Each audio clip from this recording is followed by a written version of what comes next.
Doctor Rakesh बहल जुड़ चुके हैं। तो सर सबसे पहले आपका बहुत बहुत स्वागत है। धन्यवाद। तो बिल्कुल सर वैक्सीनेशन से शुरुआत करते हैं।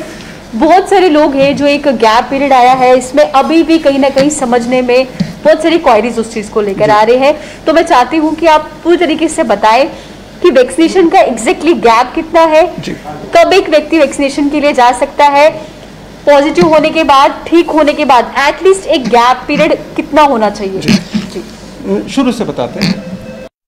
सपोज आज पहली डोज वैक्सीन की लगती है आज की डेट में, दूसरी डोज 12 हफ्तों के बाद लगेगी। 12 हफ्ते का मतलब 84 दिन, नियरली 3 महीने कह लीजिए। उसी तरह अगर कोई कोविड पॉजिटिव हो गया, जब वो ट्रीट हो गए, जब उनको free of Covid infection declare कर दिया जाता है, उसके 12 हफ्ते के बाद ही उनको वैक्सीन लगेगा, चाहे वो पहली डोज है चाहे दूसरी डोज है।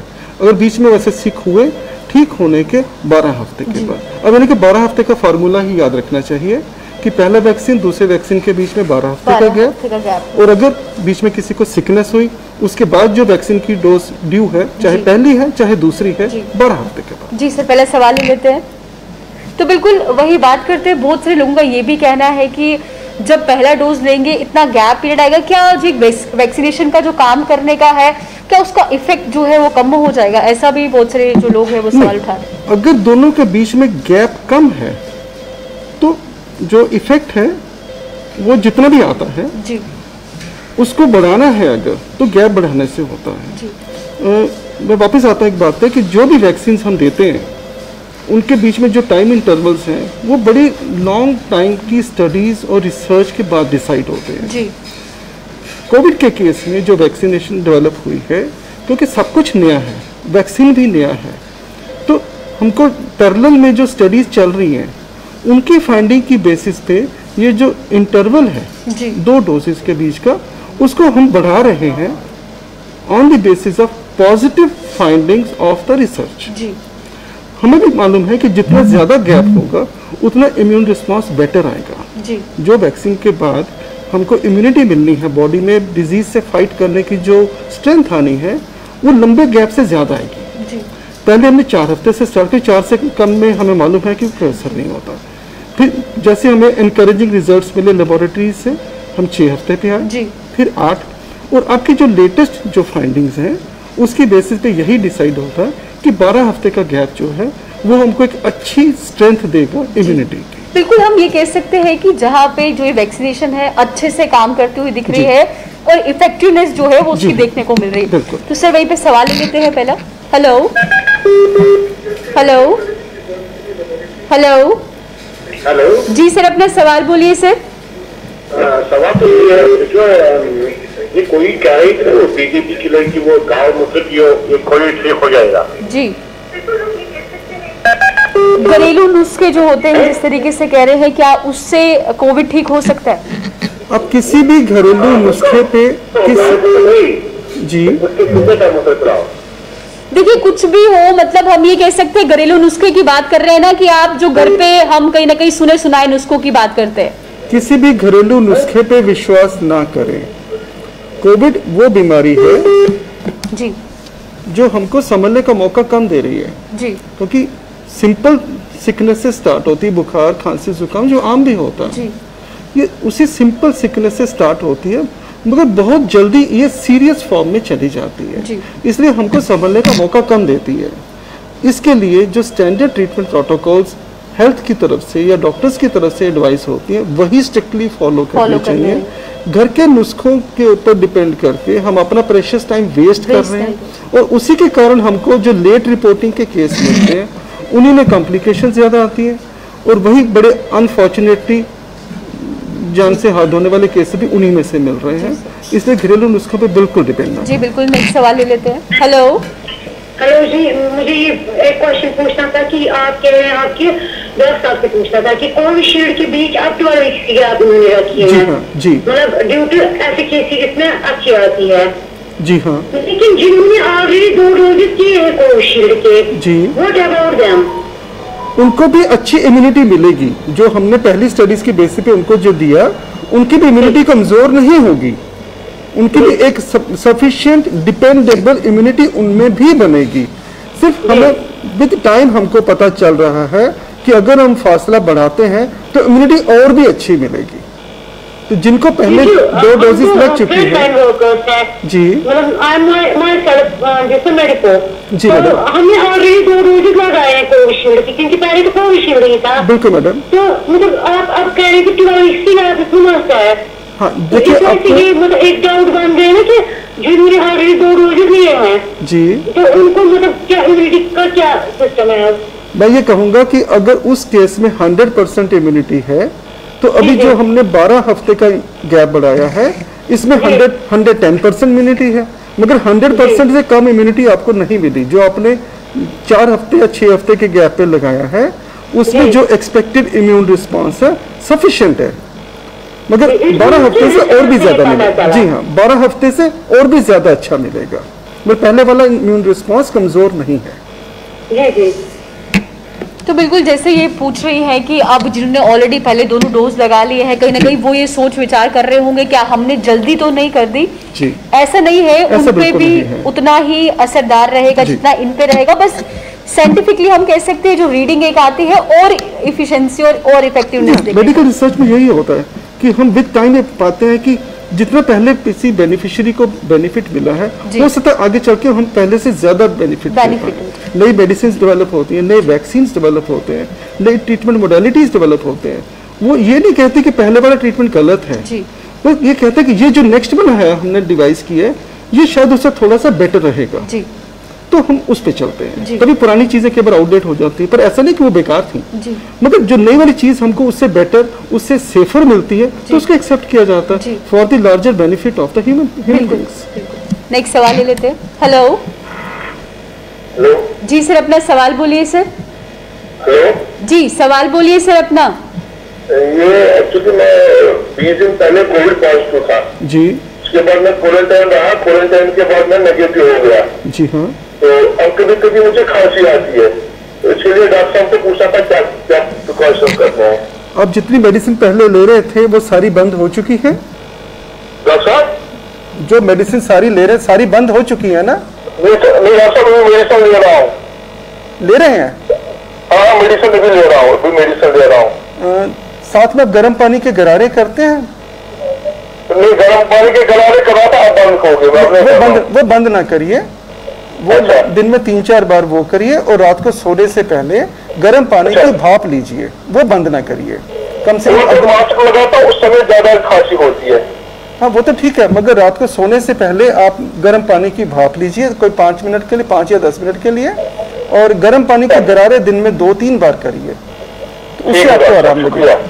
Most welcome. वही, ये भी बहुत जरूरी सवाल है। बहुत सारे लोग इस समय होम आइसोलेशन में हैं, जहाँ पे देखने वाली ये बात आ रही है गैस सिलेंडर्स घरों में है, बहुत सारी ऐसी फैसिलिटीज जो अब लोग घरों में लेके जा रहे हैं, लेकिन उसमें दिखने वाली ये चीज दिख रही है, लोग अब खुद से ही अपने एंड पे टेस्टिंग करवाते हुए नजर आ रहे हैं। क्या बिना किसी गाइडलाइंस के या बिना किसी डॉक्टर के कांटेक्ट में आकर अगर टेस्टिंग इस तरीके से कराई जाए, या सेवन हम मेडिसिन की बात करते हैं जैसे स्टेरॉइड्स हो गए या तमाम ऐसे इंजेक्शन लेते हुए नजर आते हैं, क्या ये एक सही तरीका है या इससे आगे आकर परेशानियां ही देखने को मिलेंगी? इसके 2 पार्ट्स है इस बात के। एक तो हम खुद कहते हैं कि अगर आपको कोई भी लक्षण डेवलप हुए हैं, लक्षण मतलब कोई भी सिम्टम्स आ रहे हैं, बुखार, खांसी, जुकाम या सांस लेने की कोई दिक्कत है, या किसी केस में स्मेल की सेंस चली गई या टेस्ट की सेंस चली गई, तो इमीडिएटली आप अपना कोविड टेस्ट करवाएं।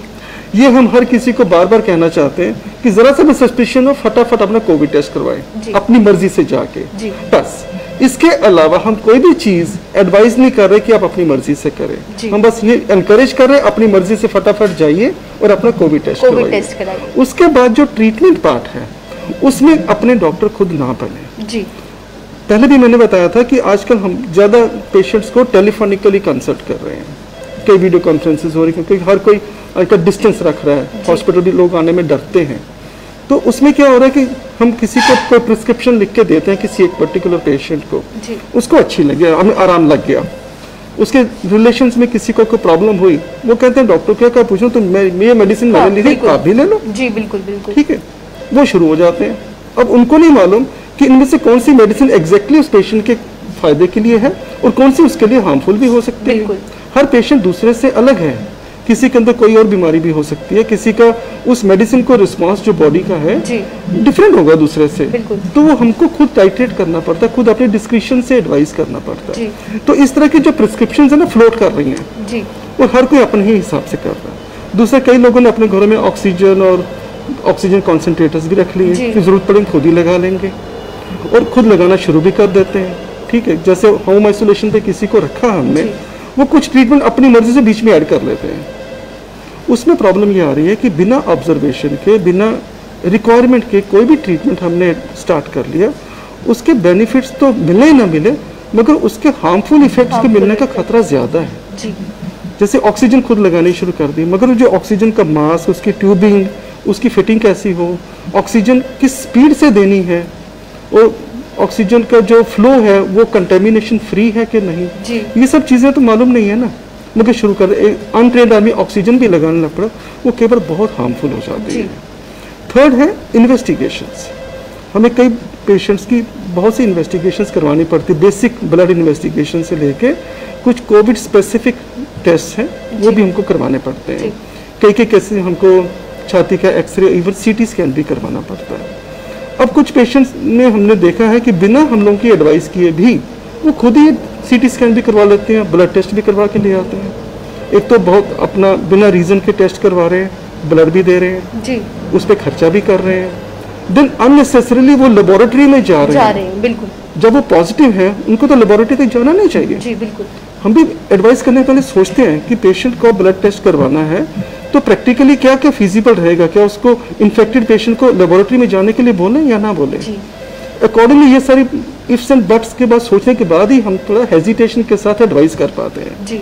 फिजिबिलिटी देखनी पड़ती है। मगर जो सेल्फ डायग्नोसिस पे आ गए हैं, सेल्फ मैनेजमेंट पे आ गए हैं, वो इस तरह के रिस्क भी ले रहे हैं। जिस लैब में चले गए, एक पॉजिटिव आदमी चला गया, वहाँ कितने नेगेटिव पेशेंट होंगे, उनको भी इन्फेक्शन देके आ जाएंगे। तो इसके कई नेगेटिव इफेक्ट्स हैं सेल्फ मेडिकेशन, सेल्फ डायग्नोसिस के, जो लोगों को नहीं करना चाहिए। बिल्कुल सर, नेक्स्ट सवाल ले लेते हैं। तो जिस तरीके से आप कह रहे हैं, एट द एंड हम ये कह सकते हैं कि जो मेडिसिन आप ले रहे हैं, जो टेस्टिंग आप करा रहे हैं, सबसे पहले आपने डॉक्टर के साथ जरूर एक बार बताना है जी। और जहाँ प्रिस्क्रिप्शन भी अब सोशल मीडिया पे फॉरवर्ड करते हुए नजर आते हैं लोग, उसमें भी ये देखना है कि जो ये प्रिस्क्रिप्शन किसी को रिकमेंड किया है, क्या वो पहले उससे कोई कोमॉर्बिडिटीज तो नहीं है, किसी बीमारी का वो पहले शिकार तो नहीं है। तो बहुत इंपॉर्टेंट है इन चीजों को भी इस समय देखना। तो वही नेक्स्ट सवाल ले लेते हैं। Hello hello hello hello hello जी मैम, अपना सवाल बोलिए। जी, मुझे डॉक्टर साहब से पूछना था, अगर कोई कोविड पेशेंट होगा जी तो वो कितने दिन के बाद नहा सकता है? हर रोज नहा सकते हैं, नहाने में कोई मनाही नहीं है, जब चाहे नहा सकते हैं। जी मगर पेशेंट को ऑक्सीजन लगाया हुआ है ना? क्या चीज? पेशेंट है ना, उसको ऑक्सीजन चल रहा है, अगर वो कह रहा है कि मैं नहाऊंगा, तो उनको नहाने से कोई रोकने की जरूरत नहीं है। अगर वो नहा सकते हैं तो रोज नहा लाइए, कोई मुश्किल नहीं है जी। बिल्कुल, जैसे इनका सवाल था, इससे मेरा भी एक सवाल उठता है कि अगर किसी की ऑक्सीजन सैचुरेशन कम आती है जी, तो उस समय हम ऑक्सीजन नहीं हटा सकते, आई गेस, पेशेंट से।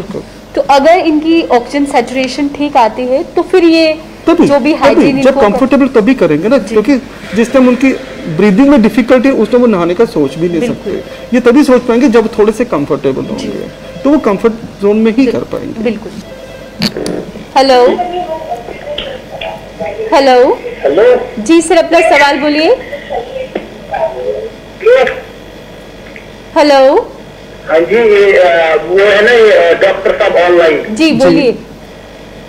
हमें एक क्वेश्चन पूछना था डॉक्टर। जी बताइए। हाँ बताइए। बोलिए सर, अपना सवाल बोलिए। हेलो हेलो जी, अपना सवाल बोलिए सर। जी हमारा सवाल ये है,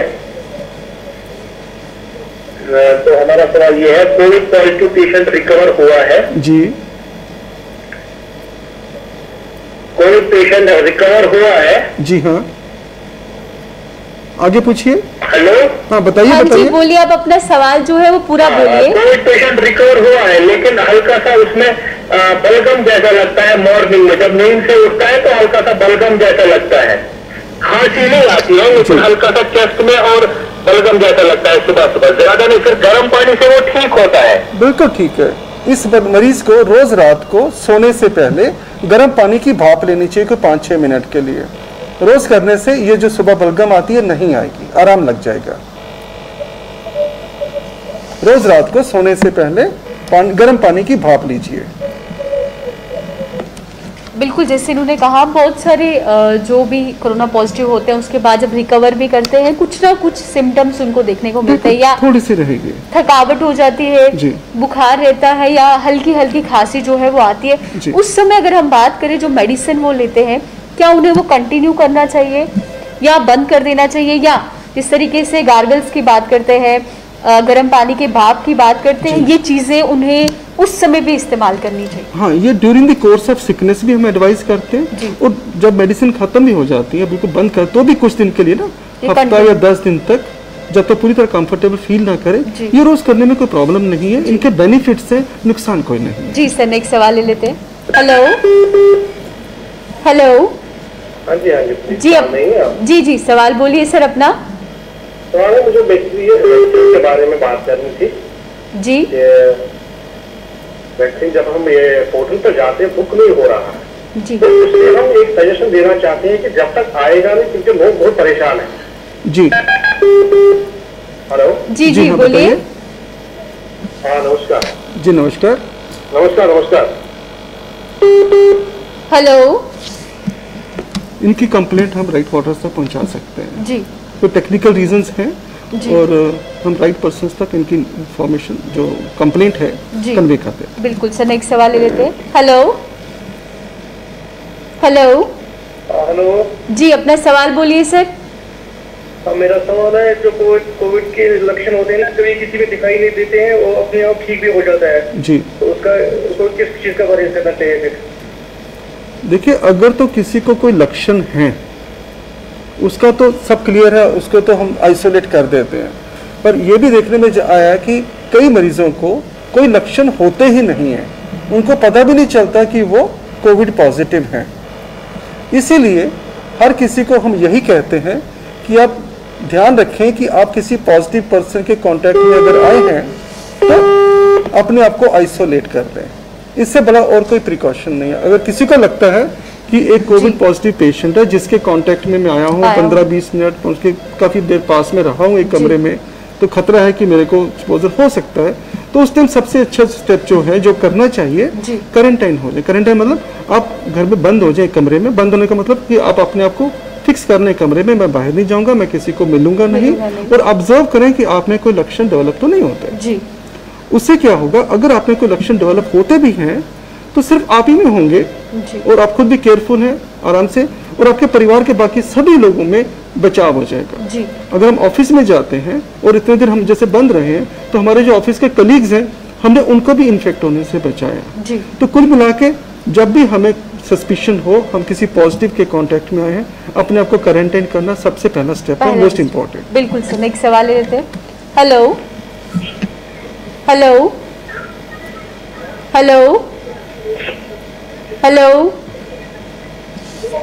तो बिल्कुल जिस तरीके से आप कह रहे हैं कि अगर मोस्टली वो एसिम्प्टोमेटिक ही होते हैं जिनमें कोई भी लक्षण नहीं दिखते हैं, जी हाँ, तो वहीं पे इसीलिए मोस्टली हर बार ये कहा जाता है कि मास्क पहनना है, शारीरिक दूरी जो है वो बनाकर रखनी, क्योंकि आपको ये नहीं पता कि आपके सामने जिससे आप बातचीत कर रहे हैं क्या वो कोरोना पॉजिटिव है या नेगेटिव है। वो तो 2 दिन के बाद ही पता चलता है, 1 या 2 दिन के बाद पता चलता है कि so and so positive report आई है उनकी। फिर हम सोचते हैं बैकवर्ड थिंकिंग से कि 2 दिन पहले तो मुझे मिले थे, फिर उनको पैनिक हो जाता है। तो पैनिक तो भी नहीं करना। अगर कोई एसिम्प्टोमेटिक है और वो से पता चलता है कि मैं कल किसी के कांटेक्ट में आया था, तो यानी कि हम देखेंगे कि कल से एक्सपोजर अगर हुआ है तो इमीडिएटली अपना टेस्ट करवाने की जरूरत नहीं है। हमने कई बार देखा है, लोगों को पता चलता है कि मैं उसके कांटेक्ट में कल आया था या परसों आया था, झट से कि अपना टेस्ट करवाया, नेगेटिव आया और चिंता मुक्त हो गए। बिल्कुल नहीं, हम तो नेगेटिव हैं, मगर गलत है जी। अगर आपको कोई सिम्टम्स नहीं है, आप 5 दिन के बाद टेस्ट करवाइए और 5 दिन तक अपने आप को आइसोलेटेड रखें, क्वारंटाइन में, रखिए जी। क्योंकि आप में अगर इन्फेक्शन हुई है तो टेस्ट से डिटेक्ट होगी 5 दिन के बाद जी। या तो पहले टेस्ट करवा के मस्त हो जाना गलत जी। इसमें ये भी सवाल उठता है कि 5 दिन तक हम अपने आप को देख सकते हैं, इन केस अगर कोई लक्षण नहीं दिखते हैं, इसका मतलब अभी तक सेफ है, अभी तक सेफ है। इन केस अगर दिख जाते हैं फिर तो इमीडिएटली करवाना है, फिर चाहे 2 दिन हुए हैं चाहे 3 दिन हुए, अगर आप में सिम्टम्स आ गए, खांसी, जुकाम, बुखार या loss of smell, loss of taste, फिर हमने वेट नहीं करना, फिर immediately after appearance of symptoms अपने आप को टेस्ट करवाना। जी सर, नेक्स्ट सवाल लेते हैं। हेलो हेलो हेलो जी सर, अपना सवाल बोलिए। मेरा सवाल है, मेरे को चेस्ट पेन होती है, मैं हार्ट पेशेंट भी हूँ जी, मेडिसिन भी ले रहा हूँ जी, लेकिन हेडेक होती है जी, तो वीकनेस महसूस हुई कोविड के बाद। अच्छा, आपको कोविड इन्फेक्शन हुई थी? आपको क्या करूं, ये सुझाव चाहिए। नहीं, आपको कोविड इन्फेक्शन हुई थी जी? आप पहले कोविड पॉजिटिव हुए थे? नहीं सर, पॉजिटिव नहीं हुआ था, लेकिन मैंने कोविड के इंजेक्शन लिया, मैं हार्ट पेशेंट हूँ, मेडिसिन ले रहा हूँ जी, तो उसके बाद अभी मेरे को एक आया, तो रात को जब सोता उसका सरदर्द बहुत होती है, तो चेस्ट में पहले ही मेरे को थोड़ा रहता था, इन्फेक्शन रहता है जी, तो थोड़ा सा खांसी वासी होती है, लेकिन वीकनेस बड़ी महसूस हो रही है। आप ऐसा करिए, एक तो जो आपको ट्रीटमेंट चल रहा है ना, जो डॉक्टर आपको ट्रीट कर रहे हैं, एक बार उनके साथ जरूर डिस्कस करें। और अगर आपको खांसी, जिन डॉक्टर साहब का आपको ट्रीटमेंट चल रहा है ना, जो आपको ट्रीट कर रहे हैं, सर मेरे को तो हार्ट की मेरे को दर्द पड़े हुए, मैं वो मेडिसिन दे रहा हूँ जी। हाँ, मैंने कोविड टेस्ट भी करवाया था, ठीक था जी, लेकिन मेरे को अभी जो 2 बार जब मैंने Covishield first dose second dose ले ली जी, उसके बाद मेरे को वीकनेस बहुत महसूस हो रही है। मैं वही बताना चाहता हूँ, तो हेडेक होती है जी। हाँ, उसी के कॉन्टेक्स्ट में बताना चाहता हूँ कि जो आपको कंडीशन चल रही है ना, हार्ट की कंडीशन है और उसकी मेडिसिन चल रही है, एक वो ट्रीटमेंट देखना जरूरी है जो आपको डॉक्टर ट्रीट कर रहे हैं, उनके साथ जरूर डिस्कस करिए। और जो बड़ी वीकनेस की आप बात कर रहे हैं ना, वो कोविशील्ड वैक्सीन के कारण नहीं है, वैक्सीन के कारण कोई वीकनेस नहीं महसूस हो रही। तो जो मेडिसिन आपको चल रही है, एक बार उसको देखने की जरूरत है। हो सकता है आपका ब्लड प्रेशर कंट्रोल में ना हो, वो देखना भी जरूरी है। तो ठीक है सर, तो मैं अगर तो मैं दोबारा कोविड का टेस्ट करवा सकता हूँ? हाँ, कोविड का टेस्ट जब भी आपको शक लगे कभी भी करवा सकते हैं, पर एक बार आप पहले ट्रीटिंग फिजिशियन से डिस्कस जरूर करें। हो सकता है आपका ब्लड प्रेशर कंट्रोल में ना हो या कोई और कारण हो सर्दर्द होने का जी। ठीक है, फिर एक बार टेस्ट करवाना चाहें तो करवा भी सकते हैं जी। बिल्कुल, जैसे इनका सवाल था वही, बहुत सारे लोग हैं जो वैक्सीनेशन के लिए जाते हैं जिन्हें एलर्जी होती है, मोस्टली उनकी भी कुछ ना कुछ मेडिसिन जो है वो चलती रहती है जी। तो उस समय क्या इम्पोर्टेंट जो है उन्हें अपने आप में देखना चाहिए पहले वैक्सीनेशन कराने से पहले, रजिस्ट्रेशन कराने से पहले, कि किस प्रकार की एलर्जी हमें है, क्या उससे वैक्सीनेशन कराने से कोई इफेक्ट हमारी बॉडी में पड़ेगा, ये कितना ज़रूरी है उन लोगों के लिए? जब भी वैक्सीनेशन के लिए कोई भी जा रहे हैं, अगर उनको किसी भी तरह की कोई एलर्जी होती है किसी मेडिसिन से, किसी खाने की चीज़ से या किसी और एनवायरमेंटल फैक्टर से, और उनको मालूम है मेरे को इस चीज़ से एलर्जी होती है, तो वैक्सीन लगाने से पहले जो वहाँ डॉक्टर्स हैं जिनकी सुपरविजन में वैक्सीनेशन हो रही है, उनको बता दीजिए कि मेरे को इस आइटम से या इस ड्रग से एलर्जी होती है। फिर वो डिसाइड करेंगे कि आपको वैक्सीन देना है कि नहीं देना। मोस्ट ऑफ द केसेस में वो अलाउ करेंगे कि देना है जी। और वो प्रिपेयर्ड भी होते हैं, वहाँ पे सारा अरेंजमेंट होता है। अगर किसी को कोई एलर्जिक रिएक्शन होता है, उसको मैनेज करने के लिए वो तैयार बैठे हैं। तो उनको मालूम है कौन से केस में हमको वैक्सीन पोस्टपोन करना है, किस केस में नहीं देना, और मेजॉरिटी ऑफ केसेस में मोस्टली वो उनको मिल जाता है कि दे देंगे। बिल्कुल सर, नेक्स्ट सवाल ले लेते हैं। हेलो जी, अपना सवाल बोलिए सर। जी, ऐसा है, डॉक्टर साहब से पूछना था कि हम ठंडा पानी पी सकते हैं, गर्म पानी पी सकते हैं? जैसे हम सवेरे हम जैसे ठंडा पानी पहले पीते थे, अभी हम क्या गर्म पानी पी सकते हैं या पूरा उबाल कर पूरा गर्म पी सकते हैं? आपको जैसा पानी पीना है आप पी सकते हैं, किसी भी तरह की कोई भी रिस्ट्रिक्शन नहीं है। आपको अगर गर्म पानी पीना अच्छा लगे पी सकते हैं, और आपको ठंडा पानी पीना अच्छा लगे पी सकते हैं। जैसे सवेरे हम चाय पीते हैं, दोपहर के बाद हम दोपहर को खाना खाते हैं जी, उसके बाद हम फिर चाय पीते हैं, उसके बाद खाना। उसी में मैं आपसे डॉक्टर पूछना चाहता हूँ कि आप पूरा वजह अभी मतलब खाने का हम कैसे चेंज कर सकते हैं? अब जो भी होममेड खाना, घर का बना हुआ खाना खाना चाहें खा सकते हैं, और खाने के साथ या बाद में कभी पानी पीना हो हाँ, इतना हम जरूर कहेंगे कि बिल्कुल बर्फ वाला ठंडा पानी पीने की जरूरत नहीं है और हर बार गर्म करके पीने की भी जरूरत नहीं है। तो आम टेम्परेचर जो नॉर्मल रूम टेम्परेचर पे पानी है आप आराम से पी सकते हैं और हल्का सा ठंडा पीना चाहें तो भी पी सकते हैं और गर्म करके पीना चाहें तो भी पी सकते हैं। ठंडा पीते हैं, कोक पीते हैं, मतलब कोक ठंडा होता है, दूध का ठंडा होता है फ्रिज का, वो इस्तेमाल कर सकते हैं सर? हाँ, आप फ्रिज वाला चाहें तो थोड़ा सा कम पिए, दूसरा वाला पानी आराम से पिए, कोई रिस्ट्रिक्शन नहीं है। अवॉइड नहीं करेंगे? क्या चीज? मतलब फ्रिज का कोई आइटम नहीं खाएंगे? ठीक है, नहीं, बिल्कुल मना नहीं है, आप आराम से खाइए, आराम से खाइए, कोई परेशानी नहीं है। अगर आपको कोई तकलीफ नहीं है, किसी भी चीज की कोई भी मनाही नहीं है, ठंडा पानी भी पी सकते हैं आप, कोई मुश्किल नहीं है जी। बिल्कुल, जैसे इनका सवाल है कि क्या हम ठंडा पानी पी सकते हैं, ये सब चीज़ें ले सकते हैं। जब भी सीजनल चेंज आता है मोस्टली देखा गया है उसका खांसी जुकाम ये बुखार लाजमी है कि उस समय आता है, लेकिन जब आपको पता है कि आपकी हेल्थ ऑलरेडी ख़राब है, अगर आप एक चिल्ड वाटर लेते हैं या आइस क्यूब्स उसमें डालते हैं या कोक ठंडी पीते हैं तो वो कहीं ना कहीं उसमें एक प्लस ही करेगी आपकी, हम कह सकते हैं जो दिक्कत आपको गले में आ रही है उसमें बढ़ावा ही देगी, ना कि उससे कम करेगी। ऐसे नहीं होता मैडम, अगर हम ठंडा कुछ पीते हैं जी, नॉर्मल कोर्स में किसी को कुछ नहीं बिगड़ता उससे। हाँ, अगर किसी को पहले कोई सोर थ्रोट वगैरह है जी, तो उस टाइम हल्का सा गर्म पीने से आराम जल्दी लगता है जी, ठीक है। और बहुत ठंडा पीने से ये कहेंगे कि वो सोरनेस थोड़ी सी बढ़ सकती है, पर उसका कारण नहीं होती। ठंडा पीने से खराब नहीं होता। अगर एक्चुअली एग्जिस्ट कर रहा है कोई सोर थ्रोट वगैरह है उसका बड़ा ठंडे जो है वो कंफर्टेबल नहीं लगेगा। जी सर, नेक्स्ट सवाल ले लेते हैं। Hello hello hello hello. तो बिल्कुल डाइट को लेकर भी अब लोग काफ़ी अवेयर हो रहे हैं किस तरीके खाना खाएं या कैसे खाना खाएं, जिसमें मोस्टली आप यही कहते हैं कि होममेड खाना खाएं, जी, जंक फूड जितना हो सके उससे अवॉइड करें। उसके दो फायदे हैं, एक तो हम चाहते नहीं है कि हम एनकरेज नहीं कर रहे कि बाहर से कुछ मंगवा के खाया जाए। जो भी चीज़ घर में फ्रेशली बनेगी वो स्टेराइल है, समझे कि बिल्कुल स्टेरिलाइज्ड है जी, ताज़ी बनी है, आग से उतर रही है, तो उसमें इन्फेक्शन या कंटेमिनेशन का खतरा जीरो है जी। जो चीज़ बाहर से आती है, बाहर पकाई गई है, बाहर वालों की पैकिंग है और कई लोगों के हाथ उसको लगे हैं जी, तो उसमें कंटेमिनेशन का खतरा है। और आजकल के सिनारियो में हम एनकरेज नहीं करते कि रेडीमेड सामान बाहर से मंगवा के खाया जाए, होममेड खाएं, वो सेफ रहेगा। दूसरा, अगर बाहर से नहीं मंगवाए तो नेचुरली आप कई चीज़ें अवॉइड कर रहे हैं, फास्ट फूड भी अवॉइड करेंगे, वो ऐसा आपकी हेल्थ के लिए अच्छा है। और होममेड अवेलेबल जो फूड है, जो होम अवेलेबल फूड है वो न्यूट्रिशियस भी है, आपकी अपने टेस्ट के हिसाब से बनता है, आपकी रिक्वायरमेंट के हिसाब से बनता है, और जैसे आप उसको मॉडिफाई करना चाहें अपनी हेल्थ के नीड्स के अकॉर्डिंगली मॉडिफाई भी कर सकते हैं। जी सर, नेक्स्ट सवाल ले लेते हैं। Hello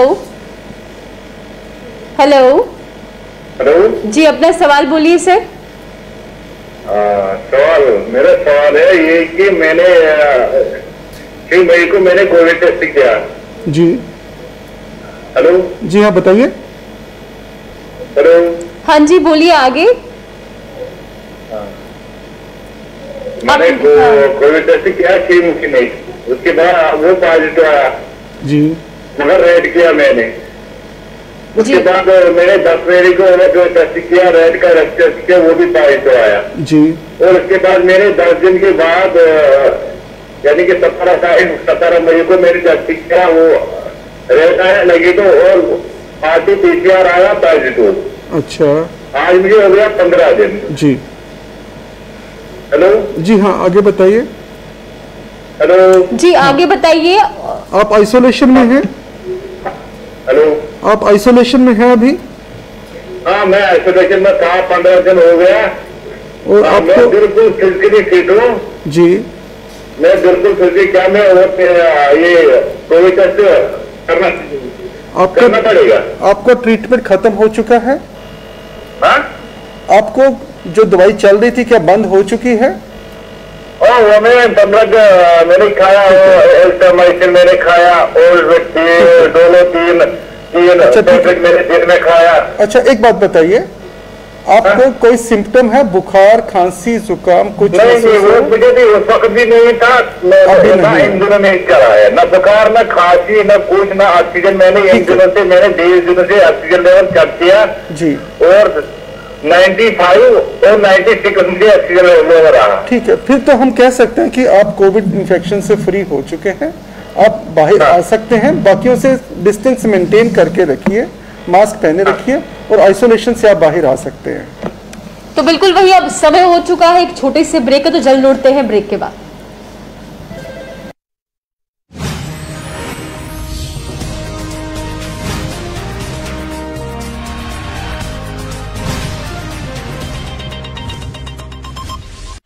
Good evening to all. On behalf of the Department of Health and Medical Education, Government of Jammu and Kashmir, this is today's daily media briefing on the emerging COVID situation in the UT. As of today, 21st May 2021, a total of 3,848 new positive cases have been reported since our last update yesterday, which includes 1,442 from Jammu Division and 2,406 from Kashmir Division. Moreover, 4,466 COVID patients have recovered. Further, 43 COVID deaths have been reported, which includes 27 from Jammu Division and 16 from Kashmir Division. Over the period of last 24 hours, a total of 47,159 COVID tests have been conducted, which includes both RAT and RT-PCR. With regards to bed occupancy, against a total availability of 5,512 level 1, level 2 beds, 3,230 stands occupied. With regards to oxygen availability, over the period of next 24 hours, a total of 1,22,037 cubic meters of oxygen shall be made available. As per the ongoing COVID vaccination drive, a total of 30,952 people were vaccinated today, which brings the total number of people cumulatively vaccinated throughout the UT to 29,12,750. In the 45 years and above age category, 64.16% people have been vaccinated. Apart from this, all district and divisional level control rooms are functional around the clock.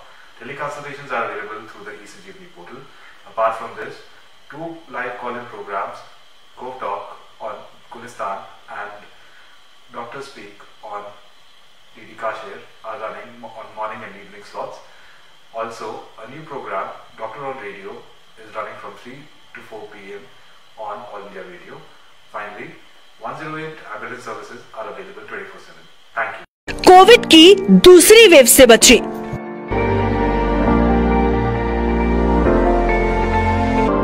मेहरबानी करके इस बीमारी को समझने की कोशिश कीजिए। ये बीमारी लाइटली मत लीजिए, क्योंकि मैं इस बीमारी का खामियाजा भुगत चुकी हूँ। लास्ट ईयर 2020 28 जुलाई मेरे हस्बैंड इसी बीमारी से एक्सपायर हो गए। इसी बीमारी की वजह से मुझे इतना बड़ा खामियाजा भुगतना पड़ा।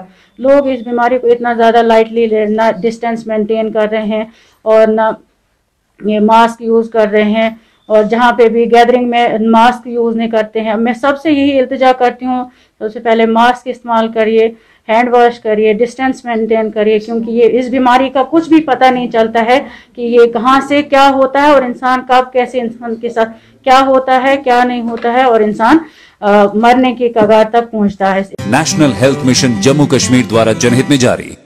कोविड की दूसरी वेव से बचे। हमने कोरोना में एक अपने परिवार का बहुत ही अमूल्य सदस्य खो दिया है, और इस दुख का सामना जो हम कर रहे हैं ऐसा किसी को भी ना करना पड़े। इसलिए मैं गुजारिश करूंगी सब भारतवासियों और जम्मू कश्मीर की जनता से कि सरकार की तरफ से जो भी कोरोना से बचने के नियम बनाए गए हैं उनका पूरी तरह पालन करें, और हमारी तरह अपने परिवार के किसी भी सदस्य को ना खो दें। इसलिए मास्क पहन कर रखें, बार बार हाथ धोएं, सैनिटाइज़र का इस्तेमाल करें, दूरी बनाए रखें, भीड़ भाड़ वाली जगहों पर ना जाएं, और बारी आने पर कोविड वैक्सीन ज़रूर लगवाएं। इसलिए जो भी सरकार ने कानून बनाए हैं उनका पालन करें। National health mission Jammu Kashmir द्वारा जनहित में जारी।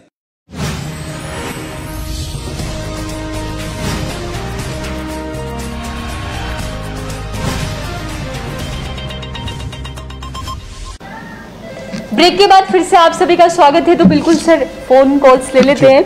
हेलो हेलो मैम जी, अपना सवाल बोलिए सर। मैम मेरा सवाल ब्लैक फंगस क्या होता है, इसके सिम्टम्स क्या है? जी क्या कहा? ब्लैक फंगस क्या होता है, इसके सिम्टम्स क्या है? देखिए, पहली बात है जो ब्लैक फंगस है इससे डरने की जरूरत नहीं है और ये हर किसी को नहीं होता। हेलो,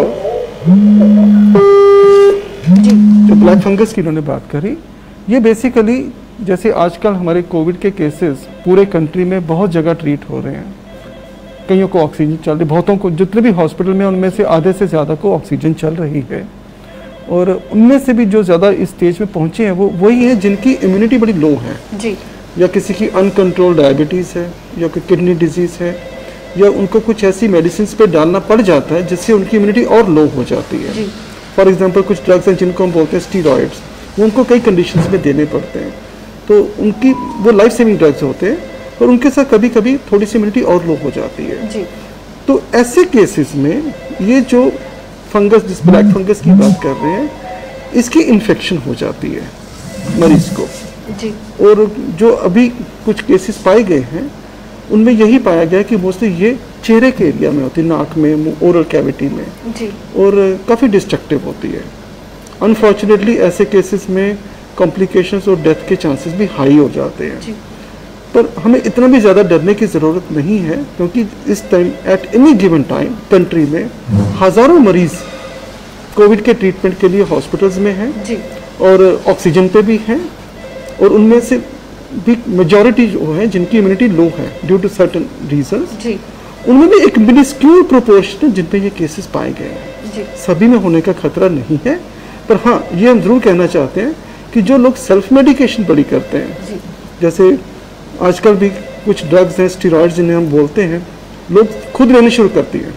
अगर आइसोलेशन में भी हैं घर में, डॉक्टर के कहे बिना खुद भी लेना शुरू कर दिए, क्योंकि किसी न किसी ने कहा रहे तुमको ये नहीं डाला, ये भी ले लेते हैं। मेडिसिन मार्केट में अवेलेबल भी हैं, खुद भी खाना शुरू कर देते हैं। या किसी को कुछ भी हल्के से लक्षण भी हुए, डॉक्टर के पास तो बाद में जाते हैं, पहले ही ऐसी मेडिसिन शुरू कर देते हैं। वो जबरदस्ती से अपनी इम्यूनिटी खराब कर रहे हैं और एक रिस्क ले रहे हैं। तो इसको प्रिवेंट करने का तरीका यही है, बार बार हम ये कहते हैं, सेल्फ मेडिकेशन में ना आए। अपनी मर्जी से बिना रीजन के कोई एलर्जी की मेडिसिन या कुछ ये स्टेरॉइड जैसी मेडिसिन है अपनी मर्जी से ना ले, ये घातक हो सकती है जी सर। और ये चीजें सिर्फ मेडिकल फ्रेटर्निटी के लिए छोड़ दीजिए, वो अपनी डिस्क्रिप्शन पे एडवाइस करें जी सर। नेक्स्ट सवाल ले लेते हैं। हेलो हेलो जी सर, अपना सवाल बोलिए। हेलो जी, सवाल बोलिए सर अपना। अपना सवाल है, हमारे घर में 3 कोविड पॉजिटिव थे जी। आगे बताइए, आगे बताइए। एक हाउस है जी। तो बिल्कुल जितना मुझे लग पा रहा है ये होम आइसोलेशन में ही होंगे 3 पेशेंट्स, तो अब कहीं ना कहीं रिकवर होंगे, या हम ये कह सकते हैं प्रिकॉशंस के लिए पूछ रहे होंगे कि सपोज 3 पॉजिटिव हैं और कोई 1 या 2 हैं जो नेगेटिव हो सकते हैं, तो बचाव कैसे हो। तो जो तो पॉजिटिव हैं वो तो आपस में मिल सकते हैं, मगर जो नेगेटिव है उनके साथ उनकी इंटरेक्शन नहीं हो सकती।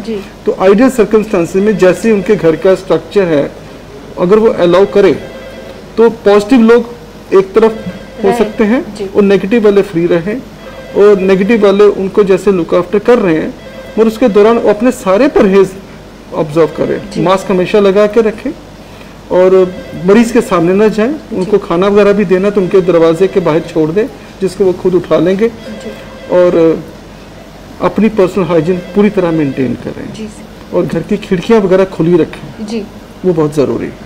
बिल्कुल इस समय क्योंकि मोस्टली जहाँ एसीज वगैरह एयर कंडीशनर में हम बैठे हुए हैं, खिड़कियां बंद की हुई है, ताज़ी हवा घर तक नहीं पहुँच पाती है, वो भी बहुत इम्पोर्टेंट है हम कहते हैं। जी हाँ, इस टाइम वो एक नेगेटिव फैक्टर का रोल प्ले करता है, क्योंकि एसी के चक्कर में आपको खिड़कियां बंद रखनी पड़ती हैं।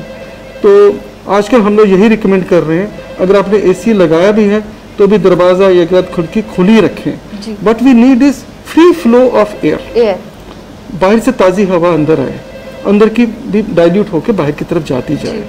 एसी भी लगाना है तो अब पूरी तरह कमरे को एयर टाइट करने की पोजीशन नहीं रहे। अब हम एयर टाइट करना अफोर्ड नहीं कर सकते, दरवाजा या खिड़की खुला छोड़िए जी। सर नेक्स्ट सवाल ले लेते हैं। हेलो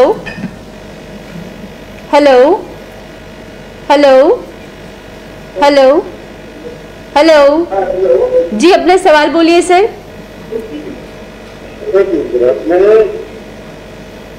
हेलो जी, मैं संतोष बोल रहा हूँ जी। मेरे 2 क्वेश्चन हैं। जी हाँ, हेलो जी, आप पूछिए। मेरी आवाज आ रही है आपको? जी हाँ, आ रही है, पूछिए प्लीज। जी, मेरी आवाज आ रही है? जी हाँ। अच्छा ठीक है। ऐसा मैम कि मैं जनरल सर्जन। जी जी, मेरे 2 क्वेश्चन हैं। जी बताइए। एक तो ये है कि जो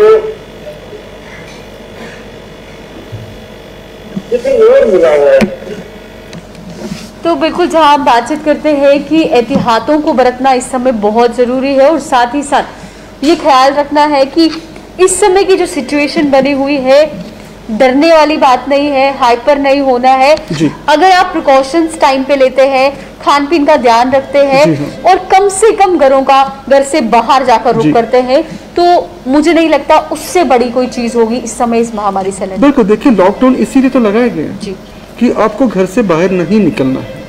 ये एक्सट्रीम स्टेप है जो लेना पड़ा, जिससे कि लोग अपने घरों में रहें, घर से बाहर निकलकर अपनी सेहत का इतना बड़ा रिस्क ना लें।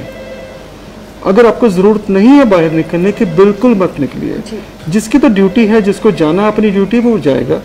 जिसको मिनिमल वर्क के लिए, शॉप्स खोलने के लिए बाहर जाना है मिनिमल ड्यूरेशन के लिए, उसको परमिशन है फॉर लिमिटेड आवर्स, या जिसने कोई सामान लेने के लिए बाहर जाना है तो एसेंशियल नीड्स को मीट करने के लिए ही, इसके अलावा तो कोई परमिशन नहीं है। अब यहाँ तक हो गया। अब इसके बाद पब्लिक की रिस्पॉन्सिबिलिटी ये आती है कि वो इसकी गहराई को समझें, इस सिचुएशन की गंभीरता को समझें और इसको स्ट्रिक्टली फॉलो करें। अगर रीजन नहीं है बाहर निकले, मत निकलिए घर से बाहर। अगर आप 4 दिन घर के अंदर बैठे रहेंगे कुछ नहीं बिगड़ेगा आपका, मगर एक बचाव हो रहा है आपका और आपके परिवार का।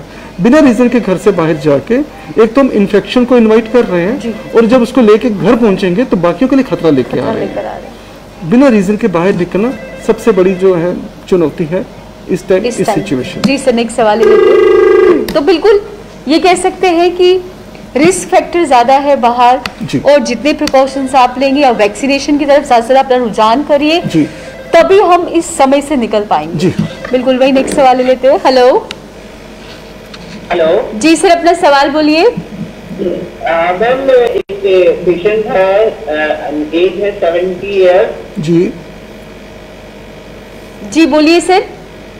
तो उनको एक तो बुखार है 2-4 दिन से, दूसरा भूख नहीं लग रही है। और कुछ इसके साथ खांसी जुकाम या कोई सांस लेने की दिक्कत? खांसी है जी। आप इनका फटाफट पहले कोविड टेस्ट करवाइए। सुबह होते ही सीधे जाके इनका हॉस्पिटल में कोविड टेस्ट करवाइए, और अगर वो नेगेटिव आए तो फिर इनका ट्रीटमेंट वही डाल दिया जाएगा। अगर पॉजिटिव होंगे तो फिर कोविड के हिसाब से इनका ट्रीटमेंट स्टार्ट होगा। बाकी भूख तो नहीं लगती है? कोविड टेस्ट कराया था जी।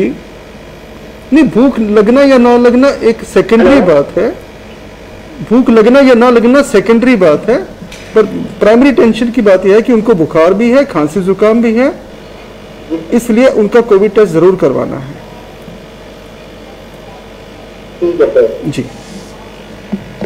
तो बिल्कुल, जब भी इस प्रकार के सिम्टम किसी को दिखते हैं या उन्हें लगता है कि अब बुखार बढ़ता हुआ नजर आ रहा है या खांसी मेरी बढ़ती हुई नजर आ रही है, जो कि अब 5 दिन हो गए हैं या 3-4 दिन हो गए, तो सबसे पहले टेस्टिंग जो है ये समझने की बात है कि वहां पे जल्द से जल्द अपना टेस्ट कराइए और ये जानिए। सबसे पहले हमको ये देखने की जरूरत नहीं है कि हमको खांसी 2 दिन की, 3 दिन की या 4 दिन की है। जिस दिन स्टार्ट हो, जिस दिन लगे खांसी जुकाम हो गया, बुखार हो गया, पहले दिन ही टेस्ट करवाने का सोचें। हम सेल्फ मेडिकेशन तो प्रमोट नहीं करते, मगर सेल्फ मोटिवेशन जरूर प्रमोट कर रहे हैं कि आपको जब लगे फटाफट जाइए और अपना टेस्ट करवाइए। बार बार वही स्लोगन है कि घबराएं नहीं और छिपाएं भी नहीं, फटाफट जाके अपना टेस्ट करवाएं। जी सर, नेक्स्ट सवाल ले लेते हैं। Hello hello hello hello. तो बिल्कुल टेस्टिंग में देरी नहीं होनी चाहिए। और दूसरी बात, जहाँ हम कहते हैं कि जो भी पेशेंट घरों में है, अगर उनका ऑक्सीजन लेवल गिरता हुआ नजर आता है तो जल्द से जल्द उन्हें अस्पतालों की ओर पहुंचाइए। ऑक्सीजन लेवल अगर आपका 95 एंड अबव है, घबराने की कोई बात नहीं। 90 और 94 के बीच में तो अलर्ट रहना है। अगर 90 से नीचे हो तो फिर इमीडिएटली हॉस्पिटल जाकर, ये हमेशा माइंड में रखना चाहिए। जी सर, नेक्स्ट सवाल। हेलो हेलो जी, अपना सवाल बोलिए सर। अच्छा, मुझे ये बताए मैडम जी, ये मतलब दुख की बात है जो मतलब ये कह रहा है, ठीक है, मगर प्रॉब्लम इससे तो ये फालतू से भी ज्यादा कश्मीर लेने से आते हैं। जी सर क्या बोल रहे हैं? जी जी बोलिए। मैं कहता हूँ कि फालतू जो कई फालतू केसेस ज्यादा कश्मीर में लेने से आते हैं, मैं जम्मू में क्यों ज्यादा मरते हैं? बात क्या है? हम तो बड़े कश्मीर में जम्मू से बोल रहा हूँ। जी जी, इनका कहना है कि पॉजिटिव केसेस जो है वो कश्मीर में ज्यादा देखने को मिलते हैं, लेकिन अगर डेथ रेट की बात कर रहे हैं वो जम्मू से डेथ रेट्स इतनी हाई क्यों आ रही है? अच्छा, ये पूछना चाहते हैं जी, इसका क्या कारण है? असल में क्या है कि दोनों डिविजन्स में, जम्मू डिवीजन और कश्मीर डिवीजन में, हेलो, जम्मू डिवीजन और कश्मीर डिवीजन में जो केसेस थे ना, उनमें शुरू में भी पहले अनइक्वल था कि जम्मू में केसेस कम थे, कश्मीर में ज्यादा थे। बीच में कुछ देर के लिए ऐसा हुआ कि जम्मू में केसेस ज्यादा हुए, कश्मीर के में कम हुए। तो ये जो डेथ की, हाँ जी हाँ जी हाँ, ज्यादा कश्मीर से ही है, समझ में आता है कौन सी बदनसीबी हमारी है। जी वही बताना चाहते हैं कि ये जो केसेस है जिनमें जो बड़ी डेथ्स हुई हैं, ये वो केसेस है जो आज से कोई 3 या 4 हफ्ते पहले पॉजिटिव हुए थे और उन दिनों जम्मू के केसेस बहुत ज्यादा हो रहे थे। तो अब हमको उम्मीद है और 1 हफ्ते के अंदर अंदर ये जो ट्रेंड है ये बेटर फॉर्म में आ जाएगा, थोड़ा इम्प्रूवमेंट आएगी इसमें। तो बिल्कुल जेन्युइन क्वेश्चन है उनका, बिल्कुल जेन्युइन कंसर्न है उनका। तो बिल्कुल सर नेक्स्ट सवाल ले लेते हैं। हेलो जी सर, मैम कौन से बात कर सकता हूँ? जी बोलिए, अपना सवाल बोलिए सर। हाँ मैंने ना मतलब बुखार मुझे मतलब खत्म नहीं हो रहा, मतलब थोड़ा रहता है फिर आ जाता है, फिर आ जाता है। कितने दिन हो गए हैं? कितने दिन हो गए हैं? बुखार कितने दिन से चल रहा है? जो सर 3-4 दिन से हो गया। आपने कोविड का टेस्ट करवाया? हाँ टेस्ट करने के लिए आज प्रॉब्लम नहीं है मुझे, कुछ किसी की प्रॉब्लम नहीं है, ना खांसी है ना कुछ है। नहीं, टेस्ट करवाया ना आपने? खाली फीवर है खाली बस। आपने टेस्ट करवाया, कोविड टेस्ट करवाया? हाँ सर, एक तो इंजेक्शन करवा दिया था वो कोविड का, कोविशील्ड का। नहीं, वो अपनी जगह पे है। आपने अपना कोविड का टेस्ट किया? वो आज दिया मैंने करने के लिए। हाँ, रिपोर्ट मिलेगी, कल मिलेगी शाम को। हाँ, जब तक रिपोर्ट नहीं आती आप अपने आप को एक कमरे में बंद रखिए और घर के बाकी लोगों से दूर रहिए। सिर्फ खांसी नहीं आ रही है, बस नहीं आ रही मुझे। हाँ, इसीलिए आपको कहना चाहते हैं कि जो भी मेडिसिन आपको चल रही है वो चलाते रहिए और घर के बाकी लोगों से अलग एक कमरे में बंद रहिए, तो जब तक रिपोर्ट नहीं आती। ठीक है। जैसे ये कह रहे हैं कि इन्हें बुखार आया, क्या ऐसा हो सकता है कि सिर्फ एक ही सिम्टम हो, सिर्फ खांसी ही हो और कोरोना हो सकता है? बिल्कुल, क्यों नहीं हो सकता? या ये इंतजार करना है खांसी भी हो, जुकाम भी हो, बुखार भी हो? इनमें से कोई एक लक्षण भी हो। जी, आजकल तो हम नहीं चाहते कि कोई जरा सा भी इंतजार करे। इंतजार करने का मतलब है कुछ प्रेशियस 1-2 दिन हम वेस्ट कर रहे हैं जी। और जितना जल्दी डिटेक्ट होगा, जितना जल्दी हम उसके ऊपर ट्रीटमेंट स्टार्ट करेंगे और उसको आइसोलेट करेंगे, मरीज का भी बचाव है और बाकी परिवार के लोगों का भी। इसमें देर नहीं करना, कुछ और लक्षण का इंतजार नहीं करना। एक लक्षण पे भी आप आइए और अपने टेस्ट करवाइए। जी सर, नेक्स्ट सवाल लेते हैं। हेलो हेलो जी, अपना सवाल बोलिए सर। जी, मैं डेंटल सर्जन हूँ। मेरा ये क्वेश्चन ये है कि मैं जो अपने पेशेंट्स को ट्रीट करता हूँ जी, जो प्रोसीजर्स भी मैं करता हूँ, तो उसमें डॉक्टर साहब से पूछना था मुझे, डॉक्टर आतिश जी से, कि उसमें मैं ये जो रैपिड टेस्ट हम करते हैं जी, हाँ हाँ जी बोलिए, जो रैपिड टेस्ट हम करते हैं आगे। जी रैपिड टेस्ट में अपने पेशेंट्स का जो मैं करता हूँ, मैं एक किट यूज करता हूँ SD बायोसेंसर के नाम से जी। तो इसमें मेरा क्वेश्चन ये कि अगर इज इट सफिशिएंट कि आज अगर रैपिड टेस्ट के बाद ही हम कोई प्रोसीजर जो डेंटल प्रोसीजर है, रूट कैनाल है या एक्सट्रैक्शन जैसे भी है जी, तो हाँ, इज इट सफिशिएंट कि या उनको मुझे RT-PCR के लिए भेजना है जो है?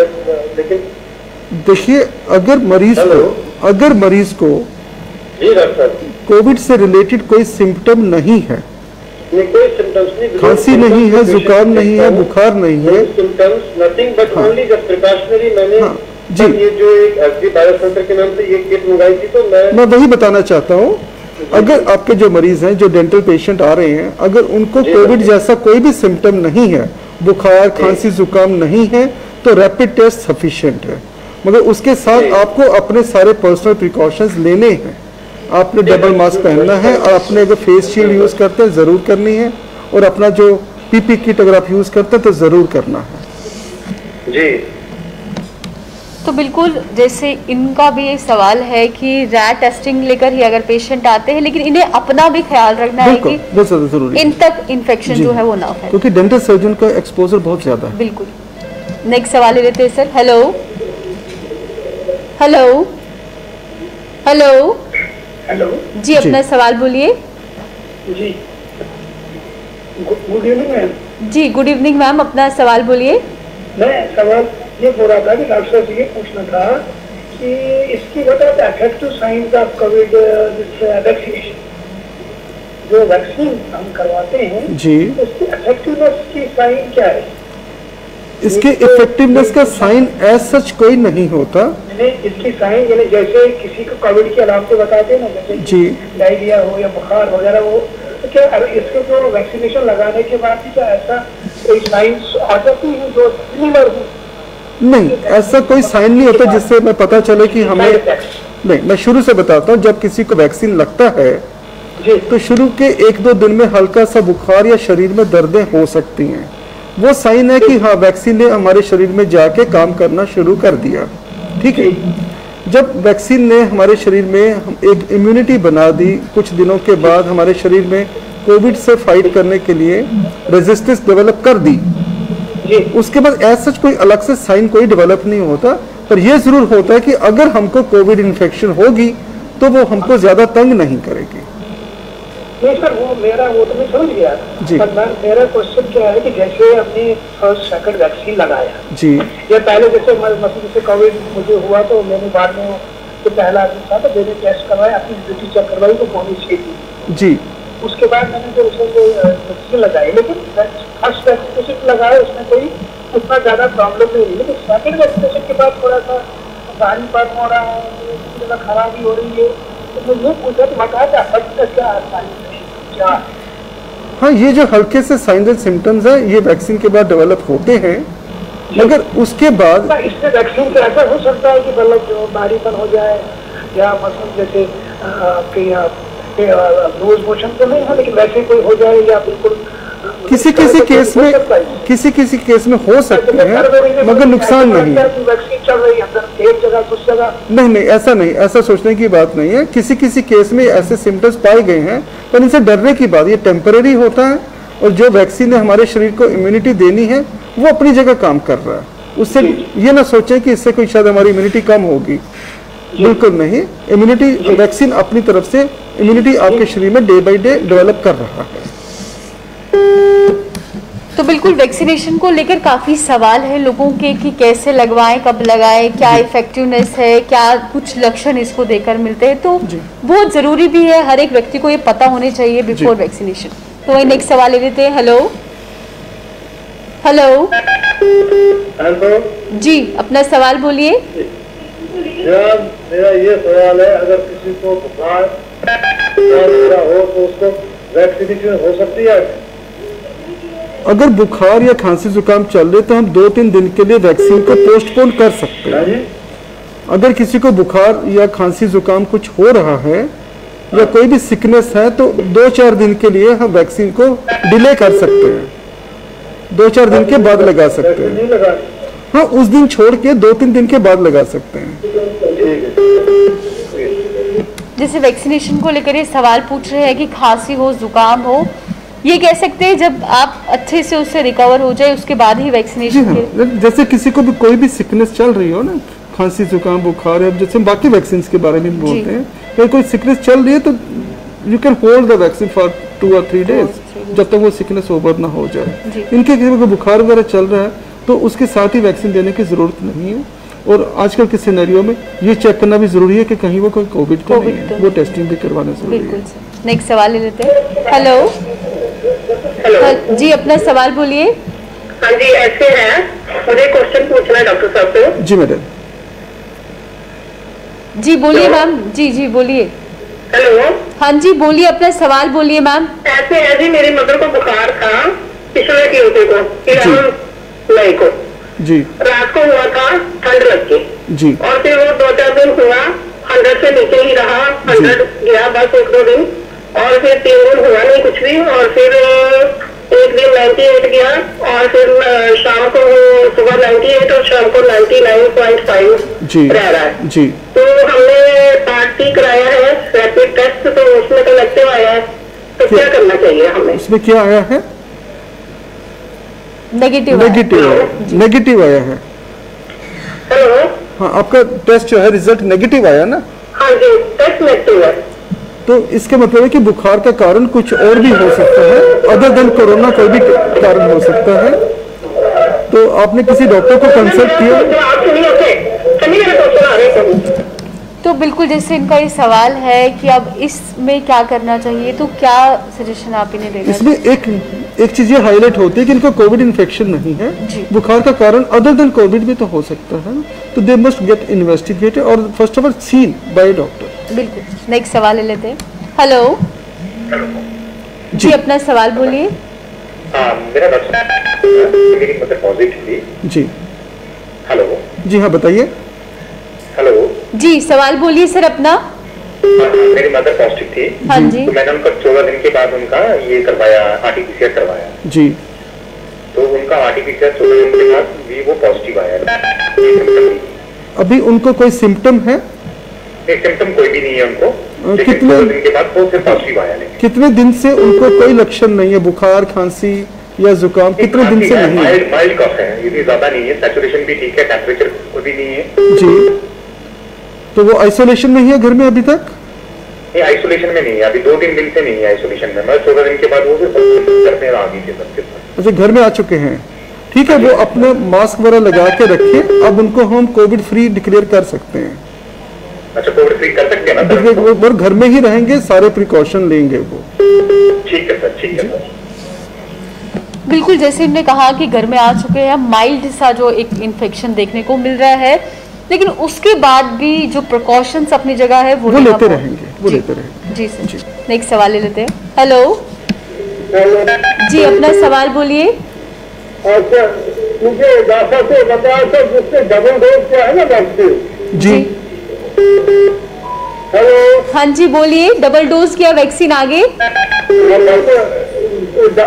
दूसरा वैक्सीन भी क्या होगा जी? उसको क्या मतलब कुछ करना है क्या, मतलब क्या करना है कि मतलब खतरा कम पड़ता है, क्या होता है, तो मुझे समझना है। अगर किसी को दोनों वैक्सीन लग चुके हैं, आप यही पूछना चाहते हैं ना?